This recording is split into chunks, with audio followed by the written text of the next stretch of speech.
সুন্দর দেহ পেলাম, আমি রেখেছি কি করে, যে লীলায় যাচ্ছি এবং পাঠে যাচ্ছি আপনার প্রশ্নের উত্তর পাবেন। এত সুন্দর দেহ আমরা রেখেছি কি করে? এই এই দুয়ারটা, এই মন্দিরটা কে করেছে? নিশ্চয়ই কোনো মানুষে করেছে, করেছে কিনা? কিন্তু ভগবান একটা মন্দির তৈরি করেছে। আচ্ছা, দুটো মন্দিরের মধ্যে কোনটা শ্রেষ্ঠ? কোনটা শ্রেষ্ঠ? ভগবানেরটা। তাহলে এইটা শ্রেষ্ঠ হচ্ছে না, ভগবানেরটা শ্রেষ্ঠ। আচ্ছা, ভগবান কোন মন্দির তৈরি করেছে? না, দেহ মন্দির। সে জগন্নাথের রথে এসেছি, জগন্নাথ যতক্ষণ রথে আছে ততক্ষণ ওই রথের পূজা হয়, সেবা হয়, উলুধ্বনি হয় এবং তাকে স্নেহ করে দেখা যায়। কিন্তু জগন্নাথ যে দেহ থেকে, যে রথ থেকে নেমেছে, ওই রথের দিকে বা তাকিয়েও দেখে। যে রথ এই টানছেন, যে রথ দর্শন করছেন, ওই রথ থেকে যার দেহ রথ দেখতে পারেনি, তিনি এখনো রথ দেখা বুঝিনি। যে রথে জগন্নাথ চলে আসে, ওই রথ থেকে যার হৃদয় দেহ এই রথকে জানতে পারেননি, তিনি এখন মূল রথকে চিনতে। কোথায় বলা আছে কথাটি? কট উপনিষদে। এই যে উপনিষদে সেই নচিকেতা জীবন চরিত্রে আমরা কট উপনিষদে দেখেছি ওই রথ আর জীবন রথ এক। সময় পাবো না ওইদিকে যাবার। আমি জানাতে চাচ্ছি আমি রেখেছি কি করে দেহটা, তার তাৎপর্য দান করেছে। গোবিন্দ একটা মন্দির তৈরি করেছে। কোন মন্দির সেটা মনে আছে? দেহ। আচ্ছা, দেহ মন্দির হয়? দেহ মন্দির হয়? কিছু কিছু বিজ্ঞ, জ্ঞানী বা শিক্ষিত মানুষ আছে, আমরা এর সমাধান না দিলে এরকম ভাবে কেউ আলোচনা শুনবে না। উত্তরটা নিন। এই যে চারটি দেয়ালের ভিতরে যদি জগন্নাথকে আর রাধা মাধবকে রাখা হয় তাহলে মন্দির বলবেন তো? কিন্তু এই দুয়ারের মধ্যে যদি জগন্নাথ রাধা মাধব না থাকে তাহলে মন্দির বলবেন আপনারা? ওটা ঘর বলবেন। কিন্তু যখন বিগ্রহ স্থাপিত হবে তখন তার মন্দির বলবেন কিনা? আচ্ছা, যদি এটাই হয়, যিনি জগন্নাথ, যিনি কৃষ্ণ, আমার দেহে তিনি যদি অবস্থান করেন তাহলে আমি মন্দির বলবো তো? হ্যাঁ, তাহলে আমার দেহের ভিতরে শ্রীমৎ ভাগবত বলেছে বিদ্বেষী অর্জুন, আমি কোথায় থাকি? জীবের হৃদয়ে থাকি। শুধু গীতায় বলবো না, চৈতন্য চরিতামৃতে গ্রন্থ বলেছেন বৈষ্ণবের হৃদয়ে আমি সদা। তাহলে আমার হৃদয়ে ভগবান আসেন কিনা? তাহলে এখানে যদি গোবিন্দ থাকে, জগন্নাথ থাকে, যদি এটা মন্দির হয় তাহলে আমার মতো ভগবানের অংশ আছে, এটা মন্দির কিনা? অবশ্যই মেনে নেব কিনা আমরা? আমি জানাতে চাচ্ছি পাঠের মধ্য দিয়ে যে আমরা এই জনম, এই দেহটা আমরা কি করে রেখেছি। উত্তরটা দেখুন। আচ্ছা, এই মন্দিরে, এই জগন্নাথ রাধা মাধবের মন্দিরে যারা এসেছেন, মাছ নিয়ে যেতে পারবেন এই মন্দিরে? পারবেন? পারবেন? আচ্ছা, আর একটু কথা বলি। মেদ শব্দ, যদি মেদ শব্দ তো মাংস, মাংস নিয়ে কাউ ঢুকতে দেবেন মন্দিরে? না নিজে উঠবেন? উঠবেন? জুতো বা চপ্পল বা স্যান্ডেল পায়ে দিয়ে মন্দিরে আসবেন? আচ্ছা, আসলে কি হবে? ওটা ধর্ম হবে না অধর্ম হবে? অধর্ম। পাপ না পুণ্য হবে? পাপ হবে। এটা যদি এত সরল সহজ করে বুঝি, তাহলে এই মন্দিরে মাংস নিয়ে গেলে অপরাধ হবে, পাপ হবে, মাছ নিয়ে গেলে হবে, স্যান্ডেল পায়ে দিলে হবে। তাহলে এই যে মন্দির আছে ওখানে মাংস নিয়ে যাওয়া যাবে না, কিন্তু এখানে নিয়ে যাওয়া যাবে তো? না। বুঝতে পারছি তো কথাটি? যদি এই মন্দিরে মাংস নিয়ে না যাওয়া যায়, এই মন্দিরে নিয়ে যায় তো যাবে না। এটাও মন্দির যদি হয়, ওটাও মন্দির যদি হয়, তাহলে এই মন্দিরে কি করে নিয়ে যায়? ভাববেন, কথাগুলি খুব নিগূঢ় তত্ত্বে একটু পরিবর্তন হওয়ার দরকার আমাদের। লীলায় যেতে যাওয়া যায়, কাঁদানো যায়, কিন্তু আগামীকাল যদি এটা প্রচলিত না হয় তাহলে এগিয়ে যাওয়া। আচ্ছা, পরের শব্দটা দেখি আমরা। এর পরের শব্দটা জানিয়েছেন এই মন্দিরে মেদ নিয়ে যাওয়া যাবে না, মাছ নিয়ে যাওয়া যাবে না, জুতো পায়ে দিয়েও। জুতো শব্দের অর্থ কি? পায়ে নিচে থাকে। ভগবান বলছেন আমরা দেখেছি মানুষের অহংকার আর হিংসা নিচের দিকে নিয়ে আমরা মন্দিরে আসি, আমাদের ভিতরে অহংকার হিংসাটা সান্ডেলটা খুলে ধুয়ে আসি। তো অমুক মন্দিরে গেলে আমি যাব না, অমুকের পাশে বলবো না, অমুক স্তরে হবে না, এই অহংকার থাকলে গোবিন্দকে কোথায় বলেছে কথাটি? ভজ ভজ মন সরল করিয়া, যদি সরল না হওয়া যায় তাহলে ভগবানকে পাওয়া। দেখেন, ভগবানকে জানার জন্য আমরা এসেছি, কথাগুলি হৃদয়ে নিয়ে। এর পরের শব্দটা জানিয়েছেন, যদি এই মন্দিরে মাছ অন্য কিছু না নিয়ে যাওয়া হয়, আচ্ছা মানুষ যদি একজন মারা যায়, 5 তলা বিল্ডিং, 5 কোটি টাকা সম্পদ রেখে মারা গেল, ওই গৃহে তাকে আর রাখবে কি মা? তাহলে এত কিছু করার পর তাকে নিয়ে যাবে কোথায়? শ্মশানে নিয়ে যাবে কিনা? আচ্ছা শ্মশানে যদি নিয়ে যায়, শ্মশান কাকে বলা হয়? সশব্দ নিজে, আর যেখানে গেলে সান হওয়া যায়, বিলীন হওয়া যায়, তাকে বলা হয়, মানে ওখানে গিয়ে পুড়ে বর্ষ হওয়া ছাড়া কোনো কাজ, তাকে কি বলা হয়? শ্মশান। তাই যদি হয়, মানুষের প্রাণ চলে গেলে কি হয়? লাশ হয়, আর লাশ হয়ে গেলে নিয়ে যায় শ্মশানে। আমার ভিতরে যেরকম প্রাণ আছে, একটা মাছের ভিতরে প্রাণ আছে তো, আচ্ছা আমার যদি প্রাণ চলে যায় নিয়ে যায় শ্মশানে, আর একটা মাছের প্রাণ চলে গেলে তার কোথায় নিয়ে যাওয়া হয়? বুঝতে পারছি কথাটি? একটা মানুষের প্রাণ চলে নিয়ে যায় শ্মশানে, একটা মাছের প্রাণ চলে গেলে আমরা কোথায় নিয়ে যাই? আপনি বলেন ফ্রিজে, কড়াইতে, তারপর কোথায়? তারপর হলো, আচ্ছা আমি পূর্বে কি জানিয়েছিলাম আপনাদের, যে এই দেহটা কি করে রেখেছে, তাই বলেছিলাম তো, তাই উদাহরণ দিতে এই পর্যন্ত। এই তাত্ত্বিক তত্ত্বের কথা হলো যে শ্মশানে গিলে পুড়ে ভস্ম হয়ে যায়, এই জন্য নিয়ে যায়।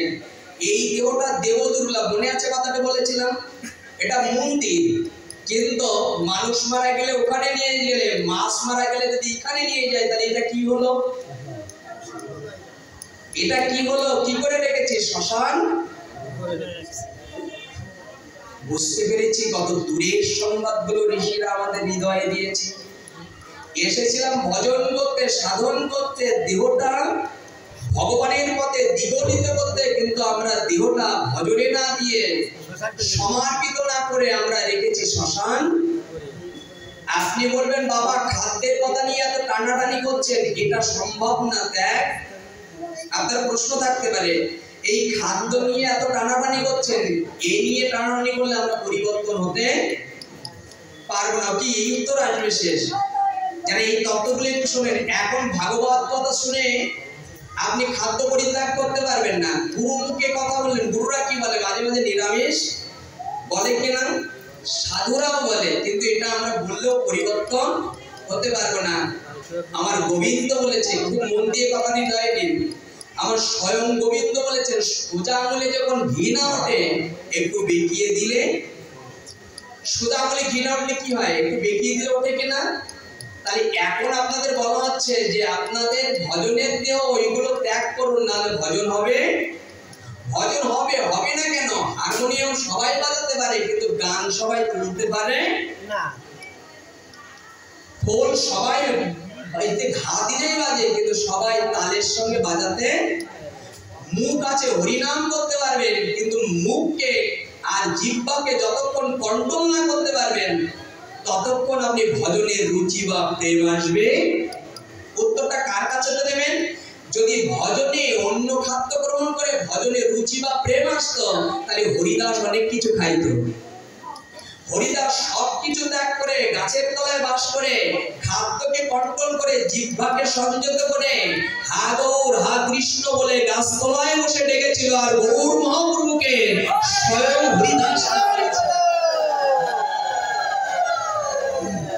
আমরা এতক্ষণ তত্ত্ব শুনছি যে আমাদের এটা সম্ভব, কি বলেছি, এটা কন্ট্রোল করা সম্ভব নাই। খুব মন দিয়ে লক্ষ্য করবেন, শুধু শুনবেন না, শুনে একটু পরিবর্তন হবে, অনুরোধ রইল। কেননা এই কদিন কোথাও পাটের ভাগ নেই, তবেও গৌরদত্ত দাদা যে বড় কৃষ্ণ ভজে সে বড়, তিনি অনেকটা হৃদয় দখল করে নিয়েছে। তার কথা আমি ফেলতে কাল আগামীকাল সন্ধ্যার পরে আবার সেই মদেব বাবার যুগনগর নিমতলায় পাঠ। দাদাগুলো কিভাবে চলছে শ্রবণের তাত্ত্বিকতা রাখুন। সেই তাত্ত্বিক তত্ত্বটা হলো কি বলেছি, সোজা আঙুলে ঘি দেখিয়ে দিয়েছেন। কে দিয়েছেন? স্বয়ং গোবিন্দ। সোজা আঙুল মানে গুরুদেব বলছে একটু সংযম করো, নিজেকে কন্ট্রোল করো, মাথাটা নত করো। গুরুদেব গিয়ে ত্যাগ করলে সেইগুলো আর মনে থাকে। আচ্ছা, ভাগবত পাঠে গেলে ভগবান ভাগবতের পাঠকের বদন দ্বারা বারবার বলছে তুমি নিজের সংযত।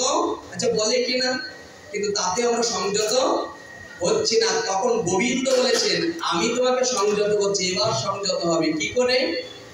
এই কথাগুলো বলার পরেও কোনো মানুষ যখন না শোনে, গোবিন্দ কারোর শরীর যখন রুগ্ন বা দুর্বল হয়ে যায় কার কাছে যায়? ডাক্তারের কাছে। ডাক্তার বাবু ওনাকে 500 টাকা ফি নিলেন, নেই কিনা এমবিবিএস ডাক্তার? নেওয়ার পরে কি করলেন?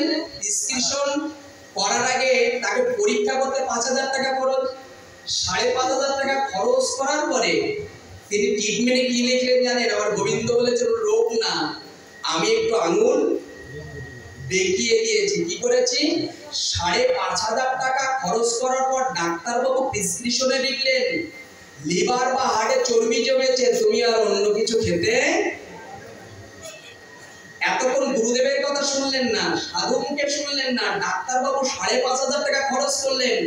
ডাক্তারবাবু বলে দিলেন তুমি আর আমিষ খেতে পারবেন না, সিদ্ধ খেতে হবে 2 মাস, আর যতদিন থাকবে তুমি আমিষ ত্যাগ করে নিরামিষ। হার্টে যদি ব্লক হয়ে যায় জীবন বাঁচাতে। আর কি বললেন জানেন? নিজের সন্তানকে বলে দিলেন তোমার বাবার বাঁচাতে চাইলে চুরি করেও যেন না, তাহলে কিন্তু আর ওষুধে কাজ করবে। এবার শুনবেন তো? এবার শুনবেন। এতক্ষণ শুনলেন, এবার শুনবেন তো? সহজে যদি আমরা শুনি তাহলে ওই পর্যন্ত আমাদের যাওয়া। আরো কিছু কথা শুনে যান। এটা গল্প কাহিনী বলছি না আমি, জীবনের সঙ্গে চরিত্রের সঙ্গে বাস্তব জীবনের কতটা মিল। ভাগবত পাঠে দুয়ার থেকে অনেক ভক্ত আসতে চায় না হেঁটে, অনেক ব্যক্তি আছে না হেঁটে যেতে আসতে চায় না। আমার গোবিন্দ ঠিক ওইরূপ ভাবে বানিয়ে দিলেন। ডাক্তারবাবুর কাছে গেলেন, ডাক্তারবাবু জানালেন কি জানালেন জানেন? তোমার ডায়াবেটিস কি হয়েছে? ডায়াবেটিস হলে হেঁটে ভাগবত পাঠে আসার তোমার সময় নেই, সন্ধ্যাবেলায় মন্দিরে হেঁটে যাওয়ার সময় নেই। যার ডায়াবেটিস আছে প্রভাতে অ্যালার্মটা দিয়ে রাখতে বলে, না উঠলে না হাঁটলে আর শরীর ভালো। সেদিন মন্দিরে যাওয়া হেঁটে যাওয়ার সময় ছিল না, কিন্তু ডায়াবেটিস যদি গোবিন্দ দিয়ে দেয় তখন স্ত্রীকে বলে 3 কিলোমিটার হাঁটতে হবে, না হলে শরীর ভালো। আমার গোবিন্দ দূর থেকে বলেছে আমার ভাগবত পাঠে হেঁটে যাওয়ার সময় ছিল না, মন্দিরে যাওয়ার সময় ছিল না, এবার প্রভাতে উঠতে হবে, যে হাঁটলে কাজে আসবে না এটাই তুমি কাজে লাগাও। আচ্ছা, এই কথা শুনে মনে হয় যে আমরা মন্দিরে আসবো, মাঝে মাঝে নিজেকে কন্ট্রোল করব মনে হয়। আমি অনুরোধ করব এগুলোকে একটু নিজেকে সংযত করুন। ভজন করবেন, সাধন করবেন, তার আগে একটু হৃদয়কে দ্বিগলিত ভাবে বিভক্ত করে ভগবান শিবায় লাগান। আমি এতক্ষণ জাগতিক কথা ছিলাম, আমরা জাগতিক কথার মধ্য দিয়ে একটু পাঠের রথ অন্বেষণ করবো। তার আগে আপনাদের জানাই মৃত্যু একদিন আসবে কিনা, সবার আসবে কি? এখানে আমরা কিসের জন্য এসেছি? এই যে দূর থেকে প্রান্ত থেকে এখানে এসেছি, কিসের জন্য এসেছি? কিসের জন্য? ভাগবত শুনবো, তাই এইটার জন্য শুধু আমরা আসি নাই। খুব মন দিয়ে লক্ষ্য করবেন, কেউ যদি কারোর সঙ্গে প্রেম করে তার আগে গুণ কর্ম আচরণ দেখে প্রেম করে। এর উত্তরটা জানিয়েছেন সম্পর্ক করিয়া মাঝে তার কৃষ্ণ নাহি কাজে আর সব মরেও। এখানে এসেছে আমরা ভাগবত কথা শুনতে নাই, ভগবানের সঙ্গে সম্পর্ক। কার সঙ্গে? ভগবানের সঙ্গে সম্পর্ক কি করে হবে? ভগবান এখানে আছেন, স্বয়ং ভগবান জগন্নাথ আছে, তার কথাগুলি শুনে যদি আমার হৃদয় কাঁপে, আর ভগবান এখানে যদি বারবার একটু একটু হৃদয় দিয়ে বলি, সহজ করে বললে আবার হৃদয়ে আসবে। এখানে ভগবান স্বয়ং আছে, তার কোথায় লিখলেন? গীতা মাহাত্মে জানালেন, যেখানে হরি নাম সংকীর্তন, যেখানে হয় ভাগবত পাঠন, আমি কৃপা করে গোলক ও বৃন্দাবন থেকে ভাগবতের কথা শুনে, হরিনাম সংকীর্তনের কথা শুনে আমি কৃষ্ণ একা আসে না, আমি রাধারানীকে সহ যেখানে ভাগবত কথায় আমি যুগলে এসে ওখানে দাঁড়িয়ে পড়ি কৃপা করে ভাগবত কথার আসরে। আমি কথাটা বলিনি, শুধু সুশ্রবা শ্রীমদ ভাগবত গীতায় মাহাত্ম্যে বর্ণনা করেছে। আচ্ছা, এখানে যদি ভগবান থাকে দেখা যাবে তো? প্রদীপ বলছো ভগবান আছে, এটা তো অনেক পাঠক বলে যায়, দেখা যায় না কেন? উত্তর দিয়েছেন, শ্রীমদ ভাগবত গীতায় বিশ্বরূপ দর্শনে বলেছেন, অর্জুন বলছেন কৃষ্ণ অনেক রূপ বর্ণনা করলে কৃপা করে তোমার ওই বিশ্বরূপ আমি দর্শন করতে বলেছে কিনা বিশ্বরূপ দর্শন যোগে? তখন কৃষ্ণ অর্জুন যখন প্রশ্ন করেছে ভগবানের কাছে, ভগবান বললেন তোমার ওই সামান্য চোখে তুমি ভগবানকে দেখতে পাবে না। গীতায় বলেছেন তো কথাটি, তোমার ক্ষুদ্র বা সামান্য চোখে তুমি আমাকে দেখতে। তাহলে আমরা যে চোখ দিয়ে ভাগবত কথা শুনতে হয় ভগবানের কাছে, এই চোখটা হলো ক্ষুদ্র চোখ, এই চোখ দিয়ে ভগবানকে দেখা যাবে না। তখন কৃষ্ণচন্দ্র বললেন আমি তোমাকে দিব্য জ্ঞান দান করছি, তুমি সেই চোখ দিয়ে আর জ্ঞান দিয়ে আমার তুমি বিশ্বরূপ। তাহলে এখানে তত্ত্ব এলো, এখানে ভগবান আছে, জগন্নাথ আছে, আমাদের ওই চোখ নেই, তাই আমরা দেখতে। কথা বুঝতে পারছি তো? এটাই যদি আছে, ওখানে গোবিন্দ আছে, জগন্নাথ আছে, তাকে আমরা দেখতে পাচ্ছি না। উত্তরটা খুব মন দিয়ে একটা উদাহরণে আমরা শ্রবণ করি। বৃন্দাবনে একটা বৃদ্ধ যাবে, কিন্তু তার দু চোখ নেই, দুটো চোখ নেই। আচ্ছা, দুই চোখ নেই, নিজের সন্তানকে বলেছে বাবা আমি একটু বৃন্দাবনে দর্শনে যাব। তখন নিজের সন্তান বলছে বাবা তুমি যাবে যার জন্য দেখতে, তোমার তো চোখ নেই, তুমি কি করতে যাবে? উত্তরটা এমন আসবে তো? তখন নিজের বাবা বলছে, কত সুন্দর অন্ধ, নিজের বাবা বলছে খোকা আমি বৃন্দাবনে যাব, ভক্তের সঙ্গ করতে, ওই ধুলিতে যাব। আমি যাব এই জন্য বৃন্দাবনে প্রবেশ করব, আমার দেখতে পারবো না, আমি অন্ধ। কিন্তু আমি যদি প্রবেশ করি, আমি যদি দেখতে না পারি, কিন্তু বৃন্দাবনের মন্দিরে গেলে যে দেখবে আমাকে, সে তো আমাকে দেখবে। আবার বলি কথাটি, বৃন্দাবনে অন্ধ ব্যক্তি গেলে উনি দেখবে না, কিন্তু কৃষ্ণকে অন্ধকে দেখবে। কথা বুঝতে পারছেন তো? আমি না দেখতে পারি, কৃষ্ণ আমাকে দেখতে পাবে। আমরা কিসের জন্য এসেছি? আমি যদি গোবিন্দকে না দেখতে পারি এখানে, তাহলে গোবিন্দ নিশ্চয় আমাকে দেখবে। এই দেখলে কি হবে? দেখলে কি হবে তার একটা তত্ত্ব শ্রবণ করুন। এখানে আমি বসেছি, এখানে বসে পাঠ হচ্ছে, এই বদনটা আমি যদি এই পথ দিয়ে চলে যাই, আমাকে যদি কেউ দর্শন করে আর আমি যদি মাথা ঘুরে পড়ে যাই, আপনি তুলবেন কিনা? তুলবেন তো? কারণ কেন তুলবেন? উনি অন্য কেউ নয়, কাল যে ভাগবত পাঠ করেছে উনি, এই জন্য আপনি তুলবেন। যদি সম্পর্ক না থাকতো, দর্শনে পরিচয় না হতো, তাহলে আমি অজ্ঞান হয়ে গেলেও আপনি তুলতেন? কেন তুলতেন না? যদি আমি মারা গিয়ে থাকি, আপনার ফিঙ্গারটা আমার গায়ে লাগলে আপনার মামলা হবে, তাতে ফাঁসি হয়ে যেতে পারে, আপনি এই ভয়ে গায়ে হাত দেবেন না। তাহলে এখানে উত্তরটা কি এলো? যদি দর্শনে যদি পরিচিত হওয়া যায়, সম্পর্ক গড়ে ওঠে, তাহলে আমার বিপদের দিনে কেউ এসে আসবে কিনা? তাহলে সম্পর্কটা, এখানে গোবিন্দ আছে, গোবিন্দকে আমি না দেখলেও গোবিন্দ আমাদের মুখটা দেখছে কিনা? আর আমার গোবিন্দ উত্তর দিয়েছে যে এই বদনগুলো যারা ভাগবত পাঠে আসে, সিসি ক্যামেরা লাগালে যেমন প্রত্যেকটা বদন ওই ক্যামেরার মতো আসে, এখানে যারা এই প্যান্ডেলের ভিতরে মন্দিরের ভিতরে বসেছেন, আমার গোবিন্দ চোখের মধ্য দিয়ে, চোখের আঁখি দিয়ে একবার দর্শন করলেও তিনি কৃপা করে ওই বদনটা হৃদয়ে মন্দিরে অঙ্কন করে নেয়। দেখেন, আচ্ছা ভগবান যদি একবার দেখে ওই ক্যামেরায়, তাহলে এই প্রতিচ্ছবিটা থাকবে কিনা? আমি কি জানিয়েছিলাম আপনাদের, যদি মহাবিপদ আমার এসে যায় তাহলে পরিচিত হলে আমার তুলবে, যখন সম্পর্ক না থাকে তিনি তুলবে। তাহলে এখানে যারা এসেছেন গোবিন্দ যদি দেখতে পারে যেদিন আমার মহাবিপদ এসে যাবে, মহাবিপদ বলতে কি বোঝায়, মৃত্যুর পরে। আচ্ছা কেউ বান্ধব যাবে, খুব মন দিয়ে লক্ষ্য করবেন, মৃত্যুর পরে চিতা জ্বালানোর পরে আর কোনো বান্ধব যাবে না। আমার কৃষ্ণ তখন বলেছে, যেদিন কৃপা করে কোনো ভক্ত আমার ভাগবত কথা শুনতে শুনতে, আমার হরিনাম সংকীর্তন শুনতে শুনতে, জপ করতে করতে এক ফোঁটা নয়ন জল ফেলে আমার নাম সুধা পান করে, আমি গোবিন্দ শ্রীমৎ চৈতন্য চরিতামৃতে জানিয়ে দিয়েছি, জল ও তুলসী দেয় যেই জল, তারই ঋণ সুদিতে আমি করিও চিন্তন। ভগবান ঋণী হয়ে যায়, কথাগুলি খুব হৃদয়ে নিন।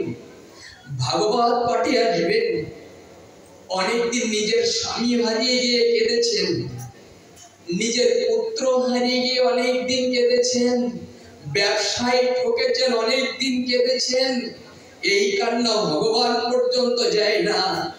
কেউ যদি হরিনাম করতে করতে আর ভাগবত কথা শুনতে শুনতে দুপুরটা নয়ন জল দিয়ে আমার গোবিন্দের গুণগাথা শ্রবণ করে, আমার গোবিন্দ তার কাছে ঋণী হয়ে যায়। আমার গোবিন্দ ঋণী হয়ে যায়। উত্তরটা খুব মন দিয়ে হৃদয় নিম্লানো কথা। কাদের চোখে জল আসে না গোবিন্দের নাম শুনতে, ভাগবত কথা শুনতে শুনতে? কারোর হৃদয়ে, কার চোখে জল আসে না? উত্তর জানিয়েছেন। কি জানিয়েছেন জানেন? জানিয়েছেন কৃষ্ণ বলিতে যার নহায় প্রেম অঙ্কুর, বুঝিবে হৃদয়ে অপরাধ প্রচুর। এমন পরিণাম পেয়ে কর্ণ দুয়ার দিয়ে ভাগবত গিয়ে আমার চোখ কেন গোবিন্দের প্রতি কাঁদছে না? আমার রাধা মাধবের প্রতি কেন আজও কাঁদতে পারছি না? যদি কান্না না আসে, ভক্তি না জাগে, মাঝে মাঝে হৃদয়কে ধিক করবেন। গোবিন্দ কোন জন্মের অপরাধী, আমার পাহাড় পরিমাণ হৃদয়ে অপরাধ এসে আছে, আমার অপরাধ ক্ষমা করে তোমার এই যুগল চরণে আমাকে আশ্রয় দাও, আর কিছু চাই না। বারবার নিজেকে মনে হয় গোবিন্দ কতদিন আড়ালে রবে, কতদিন এরকম বিগ্রহ সেবা দেব?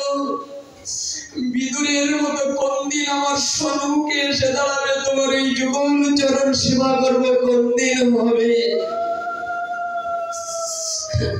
হৃদয়ে খুব প্রেমাদিত মনে হয়। এই জায়গায় দাঁড়িয়ে না, যেদিন জীবনের অন্ধকার নেমে আসবে সেদিন আমার বলতে আর কেউ, একবারের জন্য দেখিয়ে দেখুন বাবা, ভাগবত কথা যাদের হৃদয় বলে, ভাগবত কথায় যাদের তৃষ্ণা জাগে, আমার গোবিন্দ তার কাছে ঋণী হয়ে যায়। কোথায় ঋণের কথা বলেছি? এরকম বলবে আমরা পারবো না। শ্রীমৎ চৈতন্য নয়, শ্রীমৎ ভাগবতে প্রহ্লাদের জীবনের তত্ত্ব আস্বাদন করেছে। আমরা তো কেউ যদি ভজন করতে বলে, আমরা বলি আমার এখন সময় হয়নি, একটু পরে। বলি তো বাবা, প্রহ্লাদের মায়ের গর্ভে কয়েদুর গর্ভে পাটা তখন উঠে, মাথাটা নিম্নে, ওখানে গিয়ে যেদিন নারদ বললেন অন্তকালে চ মামেব শরণ মুকুতব্য ফলেবরং য প্রয়োগিষ্য মদভবং যদি না ষষ্ঠায় সংশয়, মৃত্যুকালে যিনি আমার নাম করতে করতে, আমাকে স্মরণ করতে করতে কোন ভক্ত যদি দেহ ত্যাগ করে, আমি গোবিন্দ বলেছি তার আর জন্ম হবে না, আমার ধামে তুমি প্রাপ্ত হবে যদি আমার কেউ নাম করতে করতে দেহ ত্যাগ কৃষ্ণ সীতারাম প্রেমানন্দে হরি হরি বলো। কত সুন্দর বর্ণনা করেছে গো। প্রহ্লাদ বলেছে আর দেরি করার নয়, কোন মায়ের গর্ভে কোন শিশু মারা যায়, আমিও যদি আমার মায়ের গর্ভে মারা যায় আমি কালে আর হরিনাম করতে পারবো না। প্রহ্লাদ নিজের মায়ের গর্ভে বসে হা কৃষ্ণ বলে মায়ের গর্ভে বসে যেন গোবিন্দকে স্মরণ করছে, আমি তোমার হলাম, কৃপা করে তোমার করে নাও। প্রহ্লাদ ভক্তি দিয়ে ডেকেছিল, এই ভক্তির কাছে গোবিন্দ যেদিন প্রহ্লাদকে তার নিজের পিতা চিতায় তুলে দিয়েছিল, আমি জানাচ্ছি গোবিন্দের চরণে যিনি ওই নাম স্মরণ করেন, অশ্রু বিসর্জন দেন, দিনান্তে ওই চরণের স্মরণিত করে সেবা করেন, আমার গোবিন্দ কখনো ভুলে যায়। আমি তার প্রমাণ দিচ্ছি আপনাদের। প্রহ্লাদের জীবনের তরে চিতায় তার হিরণ্যকশিপু তার পিতা ছিল, তিনি বলেছিল হরিনাম না ত্যাগ করলে কাল সকালে কি করবেন, চিতা সাজাবেন, জীবন্ত অবস্থায় তুলে দেবেন। প্রহ্লাদ বলেছিল বাবা আমার সৌভাগ্য কারো সন্ধ্যা হয়ে বাড়ি ফিরে আমি সকাল সকাল বাড়ি ফিরতে পারবো। কথাটা কোন রাজ্যের? কেউ সন্ধ্যা হলে বাড়ি ফিরে, কিন্তু আমি সকাল সকাল ফিরতে পারবো, আমার সৌভাগ্য। কাল সকালে আমি হরিনাম ত্যাগ করবো না, বিনিময়ে আমি চিতা গ্রহণ। এবার শ্রবণ করুন, ভক্তিতে প্রহ্লাদ প্রেমা দ্বিগলিত ভাবে চোখের বাড়ি বর্ষণ করে ভগবানকে ডাকত। আর ভগবান কৃষ্ণচন্দ্র যারা কৃষ্ণ ভজে চোখের জল বিসর্জন দিয়ে জ্ঞানাতীত করে তৃষ্ণার্ত ভাবে যারা ভজন করছেন, যারা জপ করছেন, আপনারা কত সৌভাগ্যবান, শাস্ত্রের নির্দেশে জেনে নিন। প্রহ্লাদকে যখন চিতার উপরে তুলে দেবে, প্রহ্লাদ হাত জোড় করে বললেন দুধগণ তোমরা আমার চিতার উপরে তুলে দাও, আমার দুঃখ নেই, কিন্তু জগৎ কর্তা নিখিল ব্রহ্মাণ্ডের মালিক আমি তার কাছে কোনো কিছু আজ পর্যন্ত চাইনি, আমার হাত দুটো খুলে দাও জগৎ কর্তা। আর রাধা মাধবের কাছে আমি কিছু চাইব। ভগবান যেন বৈকুণ্ঠ থেকে রুক্মিণীর বাসা থেকে রুক্মিণী বলছে প্রভু আজ যদি প্রহ্লাদের মৃত্যু হয় তা প্রহ্লাদের মৃত্যু হবে না, তোমার নামের মৃত্যু হবে। কেন নাম করে তাই তার পিতা জীবন্ত অবস্থায় তার অগ্নিতে নিক্ষেপ করবে, প্রভু এখন কি করবে? প্রহ্লাদ হাত জোড় করে গোবিন্দের কাছে যাচ্ছে, আর গোবিন্দ যেন বৈকুণ্ঠ থেকে চোখের জল ফেলছে। আমার ভক্তের, আমি আমার কষ্ট সইতে পারি কিন্তু আমার ভক্তের কষ্ট আমি সইতে পারি না। বৈকুণ্ঠ থেকে ভগবান কৃপা করে ভক্তের জন্য চোখের জল ফেলে দিচ্ছে, আমি আর সইতে পারছি না। এরপরে দাঁড়িয়ে আছি, রুক্মিণীকে বললেন অপেক্ষা করো, দেখতে থাকো কি দৃশ্য প্রেক্ষাপট ঘটে। প্রহ্লাদ হাত জোড় করে জানালেন গোবিন্দ হে কৃষ্ণচন্দ্র, আমার যখন চিতার পরে অগ্নির পরে তুলে দেবে, আমি যেন কৃপা করে অগ্নির তাপ লেগে আমার গায়ে যখন বড় বড় ঠোসা হবে, গোবিন্দ যন্ত্রণা হবে, আমি একটাই নিবেদন আশীর্বাদ প্রার্থনা করছি তোমার চরণে, ওই যন্ত্রণার মধ্যে কাতরের মধ্যে আমি যেন কৃপা করে তোমার নামটা না ভুলে যাই। এই আশীর্বাদ তোমার চরণে, আর কিছু নয়। এর পরের ঘটনা গোবিন্দ যারা স্মরণ করছেন, শাস্ত্রে জানি যে কৃষ্ণ নাম যারা করে দেবতারা তার চরণ সেবা করে।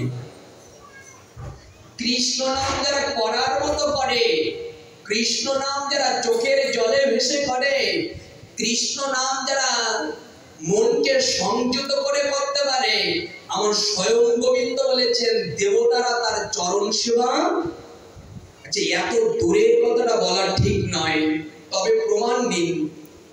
যখন প্রহ্লাদকে চিতায় তুলে দিয়েছিল অগ্নিদেবতাকে,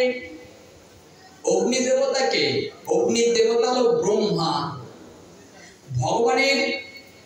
ভগবানের নাম মুখে আছে, এই মুখে নিতে নিতে যখন অগ্নিতে তুলে দেবে, ব্রহ্মা বলছে আমার অগ্নিতে যদি আজ ওই নামের মৃত্যু হয়, আমি ব্রহ্মা থাকলেও আমার অপরাধ। ব্রহ্মা কোথায় ছিল তখন জানেন? শ্রবণ করুন। ভূ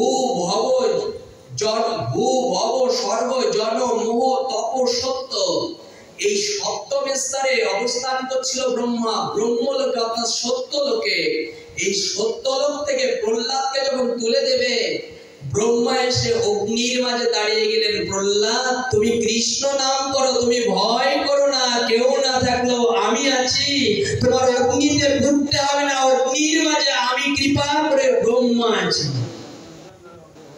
স্বয়ং ব্রহ্মাদেব অগ্নি দেবতা, তিনি প্রহ্লাদকে যখন জেলে দেবে তার আগে তুমি মায়ের মতো হাত পেতে থাকলেন, প্রহ্লাদ আমি ব্রহ্মা হতে পারি, আমি ব্রহ্মাণ্ড থাকতে পারি, সত্যলোকে থাকতে পারি, কিন্তু তোমার মতো কৃষ্ণ বলতে আমার দ্বিগলিত নয়ন কাঁদে।